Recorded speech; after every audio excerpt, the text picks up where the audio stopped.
welcome back to another video. My name is Archit, and guys, today we're gonna talk about a new chapter, that is Delhi Sultanate. And without wasting any time, let's get straight with the video. Delhi Sultanate जो chapter है, ये basically इसकी starting हुई थी 1206 to 1526 AD. तो ये time period था इसका. और दिल्ली सल्तनत को दिल्ली सल्तनत बिकॉज इसलिए कहा जाता है बिकॉज क्या है कि जो सल्तनत है, सल्तनत का मतलब क्या होता है? सुल्तान. एंड सल्तनत और सुल्तान, इसीलिए मतलब बेसिकली ऐसी किंगडम, किंग, दिल्ली सल्तनत. Okay, if I talk about the dynasties, so इस पर कौन कौन सी डायनेस्टीज़ थी? Slave dynasty, Khilji dynasty, Tughlaq dynasty and Sayyid dynasty and Lodhi dynasty. So ये इसमें डायनेस्टीज़ हुआ करती थी basically. And apart from this, अगर आपको थोड़ा आसानी से इसको याद रखना है तो इसके लिए एक ट्रिक भी है. तो ट्रिक कुछ इस तरीके से है: गुलाब खिले तो सांस लो. ओके, गुलाब खिले तो सांस लो. सो गुलाब किससे आता है? गुलाम से. गुलाम इज स्लेव. और खिले, खिले मतलब खिलजी, द सेकेंड डायनेस्टी. तो से तुगलक. और सांस, सांस से सैयद डायनेस्टी आ जाएगा. और लो से लोधी डायनेस्टी आ जाएगा. So this is a sort of trick to learn this. If I move forward, जो इसके मतलब किंग्स थे जिन्होंने स्टार्ट किया था, उसको भी आप ऐसी एक ट्रिक से याद कर सकते हो. सो ये ऐसे कुछ रहेगा: ऐबक जल गया खीबों से. तो ऐबक जो थे बेसिकली सबसे पहली जो डायनेस्टी थी, गुलाब डायनेस्टी, गुलाम डायनेस्टी, गुलाब बोल रहा हूँ, हम एक्सट्रीमली सॉरी. जो गुलाब से गुलाम डायनेस्टी थी, स्लेव डायनेस्टी, उसके जो फाउंडर थे, जो जिन्होंने उसको बनाया था, वो कौन थे? ऐबक थे. उसके बाद जो दूसरी थी, खिलजी थी, खिलजी डायनेस्टी जो थी, उनको स्टार्ट किया था जलालुद्दीन खिलजी ने. ठीक है. फिर ऐबक जल, ऐबक से ऐबक है, जल से जलालुद्दीन है, गया से गयासुद्दीन. गयासुद्दीन करके एक राजा था जिसने कौन सी डायनेस्टी की थी? तुगलक डायनेस्टी की थी. उसके बाद खीबो. तो खी जो है, उसमें खी जो वर्ड है उससे आता है खेज़र खान. ठीक है, खीबो मतलब खी जो वर्ड है उससे खेज़र खान आएगा. और बो से आएगा बहलोल. खीबो है ना, तो खी से खेज़र खान और बो से बहलोल. से just to complete the sentence, जो से वर्ड है just to complete the sentence. Okay guys, अब अगर हम बात करेंगे कि ये सारी जो चीज़ें हैं ये हमें कैसे पता चली, कहाँ से पता चली, कैसे मतलब हमारे दिमाग में आई हैं चीज़ें, है ना. तो उसके लिए हमेशा की तरह हम पढ़ेंगे लिटरेरी सोर्सेज और आर्कोलॉजिकल सोर्सेज. सो अगर हम लिटरेरी सोर्सेज की बात करें तो बेसिकली लिटरेरी सोर्सेज में हमारे पास क्या चीज़ें रहती है? जो हैंड रिटन चीज़ें रहती है, जैसे कि कोई बुक हो गई, ठीक है, किसी पोएट ने कुछ चीज़ें लिखी हुई हो, तो ये सारी चीज़ें रहती हैं. तो जो बुक थी, जो हमारे पास, जो हमें बुक मिली थी उस टाइम पे, वो थी पृथ्वीराज रासो एंड तारिक ए फिरोज़ शाही. तो बेसिकली जो ये वर्ड्स हैं ये थोड़े उर्दू हैं, थोड़े हिंदी के वर्ड्स हैं. ये ऐसा क्यों है? बेसिकली इसमें एक रीज़न है, क्योंकि तब तक इंडिया में क्या था कि मुस्लिम जो रूलर्स थे वो आ चुके थे. इससे पहले हिंदू रूलर्स थे, बट तब तक मुस्लिम रूलर्स आ चुके थे. तो इस वजह से थोड़ा उर्दू और अरेबिक जो भाषा है उसका इसमें इस्तेमाल हुआ है. इसके बाद अगर हम बात करें आर्कियोलॉजिकल सोर्सेज की, तो आर्कियोलॉजिकल सोर्सेज हमारे पास कैसे रहते हैं? जो कि हम देख सकें इन द सेंस जिसको हम महसूस कर सकें, जो मॉन्यूमेंट्स के रूप में हों, कॉइन्स और ऐसी चीज़ें. तो बेसिकली हम स्टार्ट कॉइन से ही करते हैं. तो कॉइन्स थे उस टाइम के, सिल्वर कॉइन्स थे, कॉपर कॉइन्स थे. ठीक है, जो अलग अलग डायनेस्टीज़ के अलग अलग जो किंग थे उन्होंने बनवाए थे.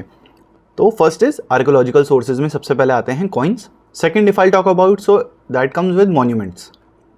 तो कुतुब मीनार करके मॉन्यूमेंट है, सबको पता है किसने बनाया है और कहाँ स्थिर है. बेसिकली ये जो है ये दिल्ली में है, सिचुएटेड है. इसको जो बनाने वाला आदमी था उसका नाम था इल्तुतमिश. जिसने कंप्लीट किया था, बेसिकली इसके पीछे भी एक कहानी है, जिसने कंप्लीट किया था दैट इज़ इल्तुतमिश. जिसने बनाना स्टार्ट किया था दैट इज़ कुतुब-उद-दीन अबक, जो अभी हमने पढ़ा था ना थोड़ी देर पहले, Aibak. So this is the same person, Qutbuddin Aibak. Okay guys, so ये बंदा था जिसने स्टार्ट किया था बनाना. और इसने किसकी याद में स्टार्ट किया था ये सब मैं पढ़ाऊंगा, बट ये सब मैं पढ़ाऊंगा तब डायनेस्टी होगा, किस मतलब ये मॉन्यूमेंट क्यों बनाया था उसने. सो जो ये मॉन्यूमेंट की हाइट है इट इज़ 72.5 मीटर्स. एंड जो ये मॉन्यूमेंट है ये रेड सैंडस्टोन से बनाया गया है, मार्बल जो बेसिकली यूज़ करते हैं. And it is the highest stone tower in the India. मतलब ये सबसे हाईएस्ट स्टोन टावर है जिसमें स्टोन का वर्क किया गया है इंडिया में, ठीक है। देयर आर मैनी राइटिंग्स, इसके जो ऊपर है ना बहुत मतलब लिखा हुआ है, ड्राइंग भी करी हुई है। तो बेसिकली ड्राइंग किस चीज़ की है, फ्लावर्स की ड्राइंग करी हुई है इसके ऊपर, ठीक है ना। तो ऐसे करके इसमें चीज़ें बनी हुई हैं। सो गाइस अब बात करते हैं डायनेस्टीज़ की। तो सबसे पहले कौन सी डायनेस्टी इस्टेब्लिश हुई थी, उसका स्टार्टिंग कैसे हुआ था, उसको कौन रन किया था, ठीक है गाइस। तो ये टाइम था जब बेसिकली 1200 एडी का ये टाइम था। इस टाइम पे क्या हुआ था, जो मुस्लिम रूलर्स थे वो इंडिया में आ चुके थे, ठीक है ना। तो उनका जो वे था आने का वो बेसिकली कहाँ से था, अफ़गानिस्तान से और पर्शिया से, जो ईरान है बेसिकली। फर्स्टली जो डायनेस्टी आई थी वो आई थी स्लेव डायनेस्टी। तो इस डायनेस्टी की स्टार्टिंग कैसे हुई थी, महमूद गजनवी एंड मोहम्मद गौरी, बेसिकली ये दोनों लोग थे जो सबसे पहले आए थे रूल करने के लिए, ठीक है गाइस। उसके बाद मोहम्मद जो गौरी थे उनके एक स्लेव थे, उनके स्लेव कौन थे, यस, कुतुब उद्दीन अबक। तो यही वो बंदा था जो उनका स्लेव था, और यही वो बंदा था जिसने स्लेव डायनेस्टी स्टार्ट करी थी, ठीक है गाइस। ये कभी भी किंग नहीं बन पाया था, हालांकि इसको बोल दिया गया था कि आप ही नेक्स्ट किंग हो, सब कुछ यही देखता था, but he never ever become a king. Apart from this he started the dynasty and what the pin points he did, so he started making Qutub Minar. तो जो कुतुब मीनार था वो इसी ने बनाना स्टार्ट किया था, स्टार्टिंग इसने करी थी, और इसी के नाम पे वो बेसिकली कुतुब जो नाम है कुतुब मीनार का वो इसी के नाम पे पड़ा है। Apart from this he made the Minar for respect his गुरु। तो इन्होंने वो जो मीनार था वो स्टार्ट किया था किसके लिए, अपने गुरु के लिए। तो इनके जो गुरु थे उनका नाम क्या था, काकी, बख्तियार काकी करके इनके गुरु जो थे उनका नाम था, ठीक है guys. After the death of Aibak, तो उसके बाद कौन आए, Iltutmish. So he is the person basically who completed the Qutub Minar. ये वो बंदा था जिसने कुतुब मीनार कंप्लीट किया था। So you have to mention these thing, Aibak started the Qutub Minar and Iltutmish was the one who so ended it. तो बेसिकली अबक कैसे मरे थे, तो ये पोलो खेल रहे थे एंड पोलो के टाइम पे इनके कुछ इंजरी हो गई थी and he ended with a death. Okay guys, Changez Khan. So basically जो ये वाला पॉइंट है, ही स्टॉप्ड चंगेज़ खान। ये गाइस ये बहुत इंपॉर्टेंट पॉइंट है और इसको आपको खासकर मेंशन करना है। तो जो इल्तुतमिश थे बेसिकली उनका ये सबसे ब्रेवरी मूवमेंट माना जाता है कि he stopped Changez Khan. Basically Changez Khan is a person who so belongs from the Mongolia. तो वो मंगोलिया से बिलोंग करते थे and he is one of the best warriors in the world. कुछ गिने चुने वॉरियर्स हैं जिनका नाम वर्ल्ड में लिया जाता है, तो उनमें से एक चंगेज़ खान भी थे। सो गाइस उनकी ये बहुत बड़ी अचीवमेंट थी कि चंगेज़ खान बेसिकली हमारे इंडिया में अपने किसी एनिमी के पीछे आए थे and Iltutmish stop Genghis Khan in the borders only. He is the first ruler to introduce a purely Arabic coinage. तो यही वो पर्सन थे जिन्होंने क्या किया था, जो कॉइनेज था ना बेसिकली इन्होंने ही कॉइनेज का मतलब आप बोल सकते हैं कि इनके टाइम पे जो अरेबिक कॉइनेज थे, जो अरेबिक में लिखे हुए थे कॉइन्स, वो स्टार्ट हुए थे इन्हीं के टाइम से। After that Iltutmish is the person who made his daughter you see as a princess, I'll say, or I'll say the person who so rule, ठीक है। तो उनकी जो डॉटर थी वो नेक्स्ट किंग थी और प्रिंसेस थी, what ever you can say. सो उनकी डॉटर का नाम था रज़िया सुल्तान, आपने सुना भी होगा नाम, ठीक है। तो इंस्टेड ऑफ हिज सन उनके बेटे भी थे, बट उनको क्या लगा कि जो उनके बेटे हैं वो इतने अच्छे नहीं हैं कि वो रूल कर सकें, तो इस वजह से उन्होंने किसको चुना, इल्तुतमिश ने किसको चुना, रज़िया सुल्तान को चुना। Razia Sultan she is a brave and the first women who so ruled and basically she is the first woman who so ruled Muslims। Basically वो मुस्लिम्स में फर्स्ट रूलर थी, वही थी एक सबसे पहली रूलर जो मुस्लिम कम्युनिटी में थी, ठीक है, Razia Sultan. And she is a daughter of Iltutmish.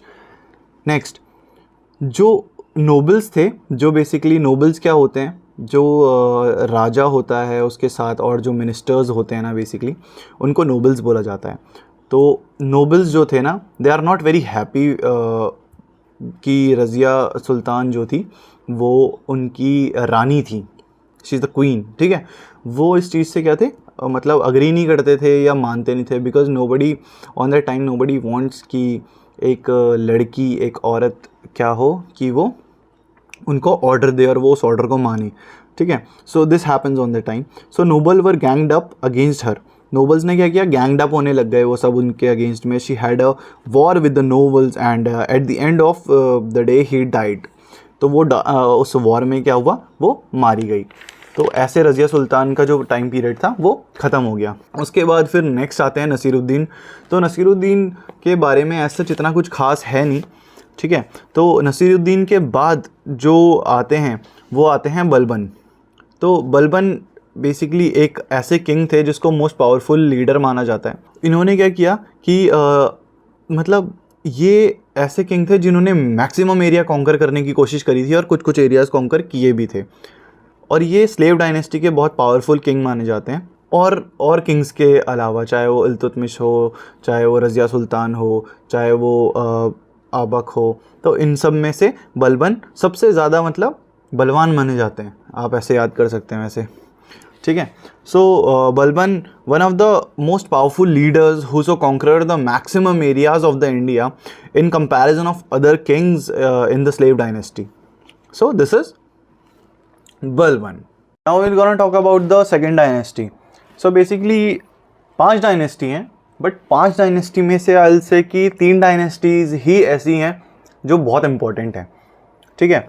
First 3 dynasties are more important और I will say the maximum question raise from these 3 dynasties only, क्योंकि तीसरी जो चौथी और पांचवी डायनेस्टी है, जो 4th और 5th डायनेस्टी है, that is not that much having content in it. So that second dynasty is the Khiljis. And Khilji सुन के तो फिर वही अलाउद्दीन खिलजी खली वली हो गया है दिल। Anyways, so if I talk about the Khiljis dynasty, so Babar grandson was murdered in 1290। The king और आई विल से द सल्तनत पास्ड इनटू द खिलजीज। तो जैसे ही जो बलबन था, उनका जो ग्रैंडसन था वो किससे मर्डर्ड, उसको मार दिया गया था बेसिकली। किससे? खिलजी ने उनको मार दिया गया था। तो कौन खिलजी थे वो? जलालुद्दीन खिलजी। सो जलालुद्दीन खिलजी ने मारा, उन्होंने बहुत जगह कॉन्करर करी।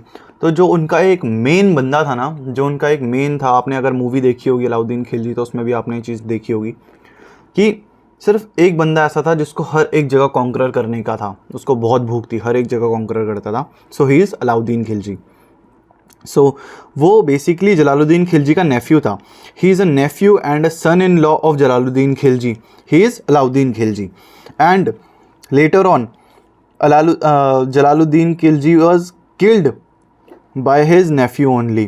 तो जो मूवी में जैसा दिखाया गया था, तो अलाउद्दीन खिलजी ने जो उसके अंकल थे जलालुद्दीन खिलजी, उनको मार दिया था।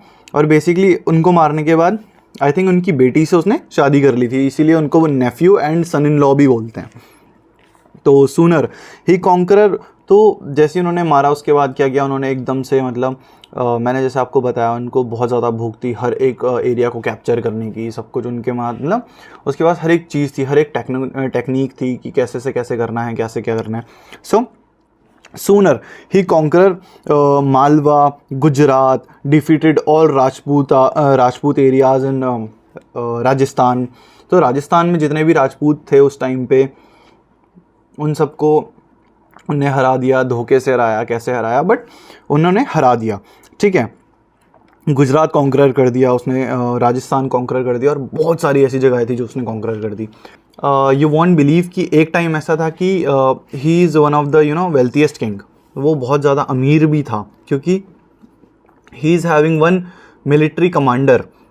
उसका जो एक मिलिट्री कमांडर भी था वो था काफुर, मालिक काफुर। आपने मूवी में आपको सीन याद होगा कि जब जलालुद्दीन खिलजी उसके अलाउद्दीन खिलजी के पास गया था कि हम आपके लिए एक तोहफ़ा लेके आए हैं, वो उसको एक बंदे से मिलाता है जो उसका कमांडर रहता है। तो ये वही मलिक काफूर है, ठीक है, जैसे कि आपको फ़ोटो में अभी दिख रहा भी होगा। तो ही is the military commander basically on that time. So if I talk about the revenue, तो रेवेन्यू कैसा आता था, जो ये मलिक कफूर था ये बेसिकली क्या करा, इसने ये साउथ गया, इसने साउथ में बहुत सारी जगहों में कैप्चर किया, इसने कॉन्करर किया, वहाँ पे लोगों को मारा, वहाँ से लूट मचाई, और वो लूट ये लेके आता था जो इसका किंग था बेसिकली अलाउद्दीन खिलजी उसके पास। सो दिल्ली में वो सारी लूट लेके आता था। देन अलाउद्दीन खिलजी ने क्या किया, इसका जो रेवेन्यू कमाने का तरीका था ना वो बहुत अच्छा था, ये हर एक चीज़ में पकड़ बना के रखता था। सो इन मेन जो इसका रेवेन्यू आते थे वो लैंड रेवेन्यू से था और लैंड टैक्सेस से था। तो लैंड का जो रेवेन्यू आता था, जो उससे पैसा आता था वो, और जो टैक्स होता था वो कहाँ, वो मनी ये कहाँ यूज़ करता था, मोर और लेस ये उस मनी को अपनी आर्मी के ऊपर यूज़ करता था, ठीक है, आर्मी के ऊपर यूज़ करता था। और इसने वो सारी चीज़ें जो रेगुलर नेसेसिटीज़ में आती है ना, वो इसने पे ऑफ, उसकी जो पे थी वो कम कर दी थी, जैसे कि फूड ग्रेन्स हो गया, शुगर हो गया, ऑयल, कुकिंग ऑयल हो गया, क्लोथ्स हो गया, ठीक है, हॉर्सेस, कैटल्स, और ये सारी चीज़ों में बेसिकली इसने क्या किया था कि इन सब में पैसे कम कर दिए थे। तो इनसे हुआ क्या कि एक, लोगों को उनकी नेसेसिटीज़ में प्रॉब्लम नहीं हुई, दूसरा ये काफ़ी अच्छा मतलब किंग भी था, ये लोगों की हेल्प भी करता रहता था, and apart from this land से और लैंड टैक्सेस उसका भी इसने रेवेन्यू ले ही रखा था दूसरी जगह से। मलिक कफूर जो था इसका मिलिट्री कमांडिंग ऑफिसर जो था वो क्या करता है, लूट भी मचा के ले ही आता था। सो ये ऐसी मतलब बेसिकली इसका राज ऐसे ही चला था, खिलजीज़ का राज ऐसे ही चला था। So guys, if I talk about the third dynasty and third most important dynasty, so that is Tughlaq dynasty. So who started the Tughlaq dynasty? So after the death of 4 years after the death of Alauddin Khilji, so dynasty was replaced by another dynasty. So this time Ghazi Malik came in the power, ठीक है। तो गाजी मलिक करके एक राजा था जो कि क्या हुआ, पावर में आया था। बेसिकली इसका जो रूल टाइम था वो 4 to 5 years का ही था। उसके बाद एक और राजा आया, और ये जो राजा था इसके मतलब बहुत सारे कारनामे थे, इसके बारे में आपने सुना भी होगा, ठीक है, मोहम्मद तुगलक। सो इनका जो राज करने का टाइम था वो 1325 to 1351 था, and he is the person who is the basically इसको क्या बोलते हैं, इसको वाइजेस्ट फूल का जो एक खिताब था वो लोगों ने दिया हुआ था। वह कहानी ऐसे शुरू होती है कि ये जो किंग था ये सबसे ज़्यादा पढ़ा लिखा था, he is having a good education. इसने बहुत सारी चीज़ें ऐसी सोची हुई थी कि हाँ मेरे को ये करना है, मेरे को ऐसी चीज़ें बदलनी है, मतलब इसने ख्याली पुलाव बहुत बनाए थे, और बेसिकली बहुत ज़्यादा पढ़ा लिखा भी था। तो इसका जो थ्योरेटिकल नॉलेज था वो बहुत अच्छा था, but in the same time अगर ये प्रैक्टिकल नॉलेज में आता है तो ये क्या कर देता है वहाँ पे, दीर्घ शंका ठीक है। तो बेसिकली मैं आपको बताता हूँ। So he is the first person who try to transfer the capital, जो हमारी कैपिटल है दिल्ली, उसको इसने चेंज करने का सोचा, ठीक है, तो Devagiri. Devagiri is around 1500 kilometres far from Delhi, और he decided to move the capital. And इस चीज़ के लिए बेसिकली बहुत सारे ऐसे लोग थे जो कि रेडी नहीं थे, बट किंग का ऑर्डर था तो इन लोगों को उसको करना पड़ा। उनके पास लैक ऑफ ट्रांसपोर्ट था, लैक ऑफ मनी था, ठीक है, जो लोग थे वो बहुत ज़्यादा लोग थे, वो उनके पास फूड इतना नहीं था कि वो 1500 किलोमीटर समझ रहे हो ना, बहुत होता है, उनके पास फूड भी नहीं था, लोग मर रहे थे। तो when he reach 65-75% of the way ना, ही जस्ट रियलाइज़ कि इतने सारे लोग मर गए हैं, ठीक है, लोगों के पास पैसा ख़त्म हो गया है, ट्रांसपोर्ट ख़त्म हो गया है, क्योंकि वो तो अपना मस्त करके घोड़े में चल रहा था, बाकी लोग तो पैदल ही चल रहे थे। तो ये रियलाइज़ कि अब तो भाई काम ख़राब हो चुका है, अब चलो दिल्ली वापस से।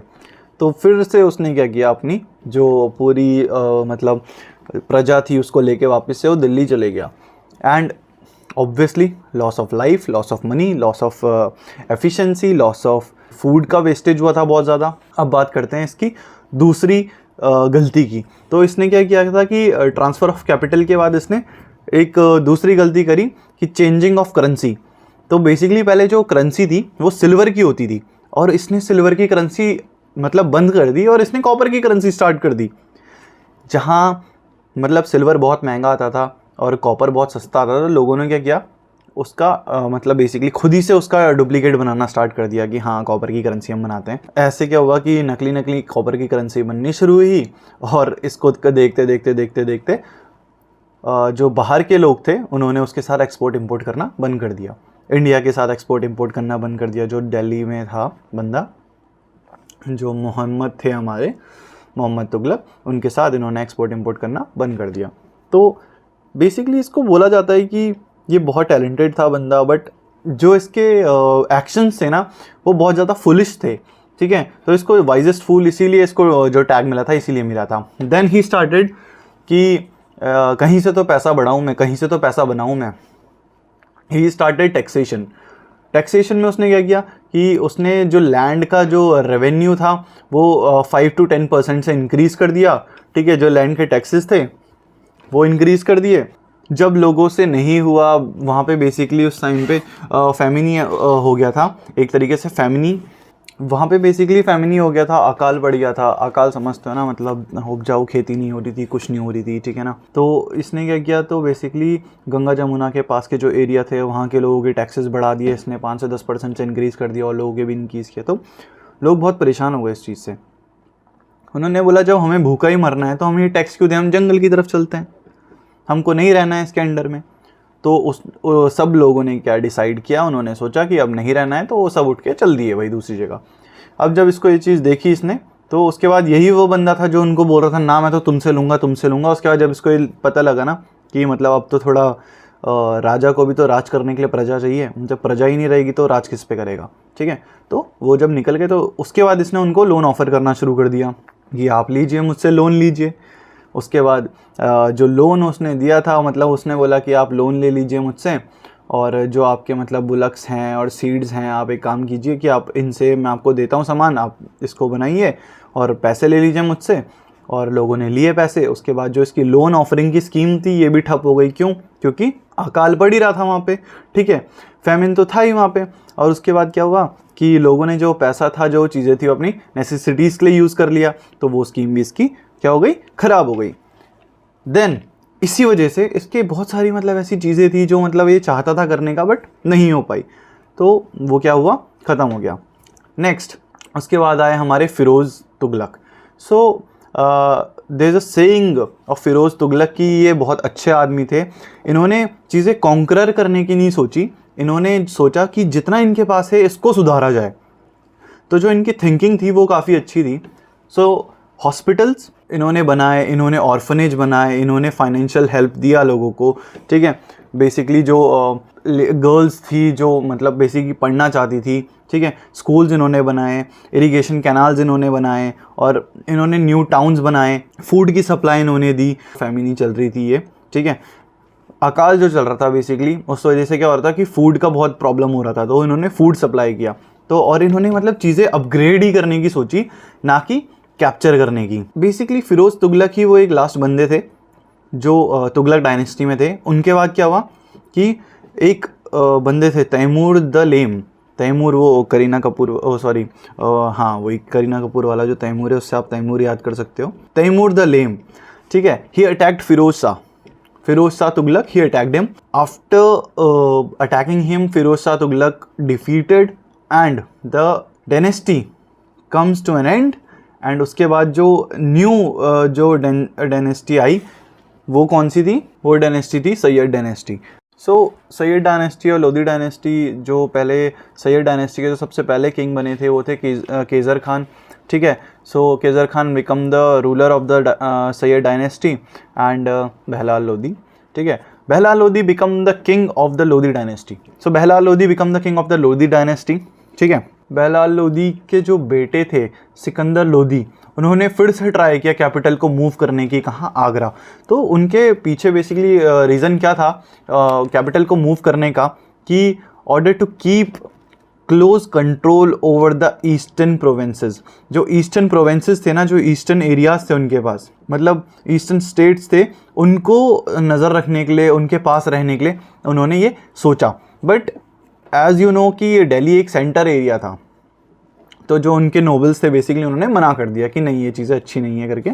तो after the death of Sikandar, his elder son Ibrahim become the king, तो उनके जो बेटे थे Ibrahim Lodi, so he became the king now. Ibrahim Lodi जब किंग बने तो उसके बाद क्या हुआ, जो मुगल्स थे ना उन्होंने क्या किया कि उन्होंने अटैक करना स्टार्ट कर दिया लोधी डायनेस्टी में, and the first time Mughal become successfully attack the Lodhi dynasty and they defeated Ibrahim Lodi and become, and Babur is the first Mughal who so become the first king. And यहाँ पे इस टाइम पे क्या हुआ कि जो डायनेस्टीज़ थी, जो दिल्ली सल्तनत थी वो ख़त्म हो चुकी थी, बिकॉज क्या था कि Ibrahim Lodi is the last person and उसको अटैक किया था मुगल ने, एंड मुगल का जो फर्स्ट किंग था वो कौन था, बाबर था। सो बाबर ने उसको किल कर दिया था एंड उसका जो किंगडम था वो टेक अवे कर लिया था। After this if I talk about the administration of the सल्तनत, सो सल्तनत में बेसिकली क्या था, नॉर्मल जैसे हमारे यहाँ होता है तो पाकिस्तान में भी बोलते हैं, पीएम जो होता है प्राइम मिनिस्टर उसको वजीर बोलते हैं, जो आर्मी का जो आर्मी मिनिस्टर होता है उसे अरीज बोलते हैं, ठीक है, और जो बेसिकली फाइनेंस मिनिस्टर होता है उसे दीवान बोलते हैं, काजी चीफ जस्टिस को काजी बोलते हैं, ठीक है। सोर्सेज ऑफ रेवेन्यूज़ क्या थे basically, sources of revenues normal land tax एक मेन, हर किसी भी मतलब डायनेस्टी में आप बोल लो या किसी भी चीज़ में आप बोल लो, जो लैंड रेवेन्यू था, जो लैंड टैक्स था वो पहले से चलता हुआ आ रहा है, और यही एक मेन टैक्स था जिसकी वजह से क्या था, जो किंग्स थे जो वो अपना किंगडम रन करते थे, ठीक है। और उस टाइम पे क्या हुआ था कि जो मुस्लिम्स थे ना वो भी तीन तरीके के होते, एक जो कन्वर्टेबल मुस्लिम्स थे, दूसरा जो फॉरेनर मुस्लिम्स थे, तीसरे जो मतलब रेगुलर मुस्लिम्स थे। तो रिलीजन टैक्सेस भी उन्होंने लगा दिए थे, ठीक है ना।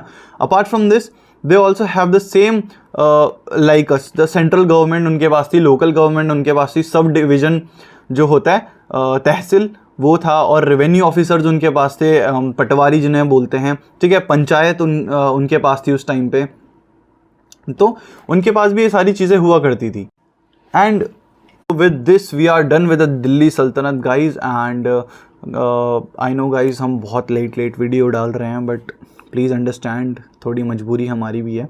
सो if you like the video please hit the like button, leave the comments, अगर कुछ समझ नहीं आया DM करो इंस्टाग्राम में, we are available for you, and please like share and subscribe, share it with your friends, we need your support guys, and thank you so much.